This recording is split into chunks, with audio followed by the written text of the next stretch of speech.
Hey guys, it's Scrap and Katie, and I have one of the NSD cards to show you using a layered stencil. For the Mini Wishes card kit, you get this layered stencil, and so I lined these up the way they're supposed to go because there's definitely a right and a wrong way, and then I'm going to mark those with a marker so I can make sure that they're easy to line up going forward. So I'm just going to put a KT right there and a KT right there, and that will show me that that is how they line up. So the instructions that you can print off on the product page, there's downloadable instructions. They suggest you use distress oxides. I am actually going to show this with regular ink. So I've got Sundance, Peach, and Sage. And so I want to start with the peach. And I'm actually going to start with the floral piece. And I think I want my flower to go like that. And I'm just using my blending brushes.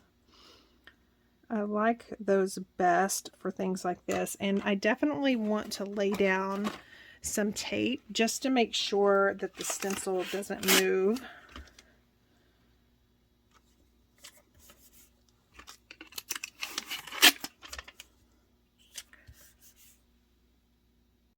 So I've got that glued down, and I'm just going to take this peach and just scrub all over the stencil. And it may look like it's not dark, but it is. And you want to make sure you don't go over here on this fold. I just like to, when I'm stenciling card fronts, I like to lay them flat instead of going ahead and folding them. Okay, so I think I've got enough peach, and I've kind of concentrated it on the inside because my Sundance is going to go kind of on those outside petals. So I'm going to grab that one. Just going to take off some of this color, and then just add that Sundance to those outside petals.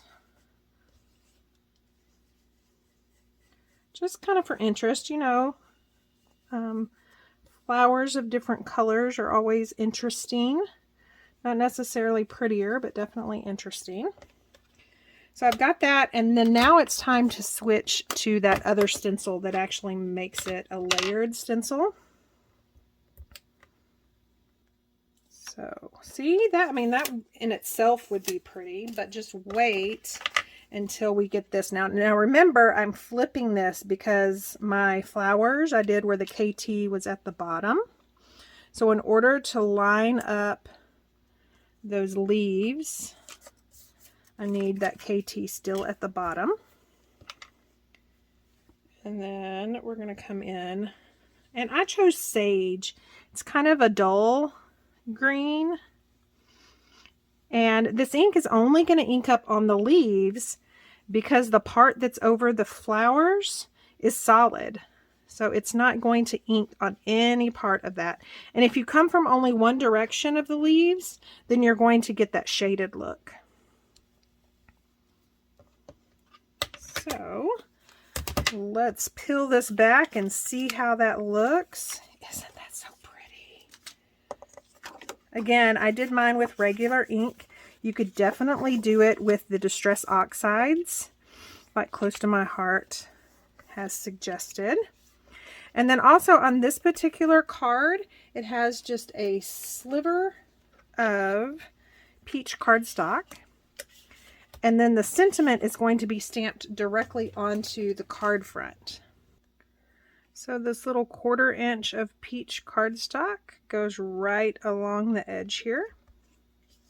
And you could definitely put this on first instead of afterwards. And then I've chosen the sentiment Many Thanks. And I'm going to stamp that directly onto my card front. And I'm going to make it overlap those petals just a little bit. The stamp set also comes with these little dots, so I've inked those up in papaya, and I'm just going to stamp the center of those flowers. And then the next thing I'm going to do is add some of these little sparkles. And again, the kit comes with these little glitter gems, and I'm just going to add 2 down here, pretty strategically placed, and then I'm going to add 1 right here. So how pretty is that? Super cute. Again, one of my favorite collections from the NSD special. And I will leave a link down below walking you through the entire bundle. If you choose the entire bundle, you will get an exclusive stamp set from me, or you can purchase these a la carte. And again, I'll leave links down below.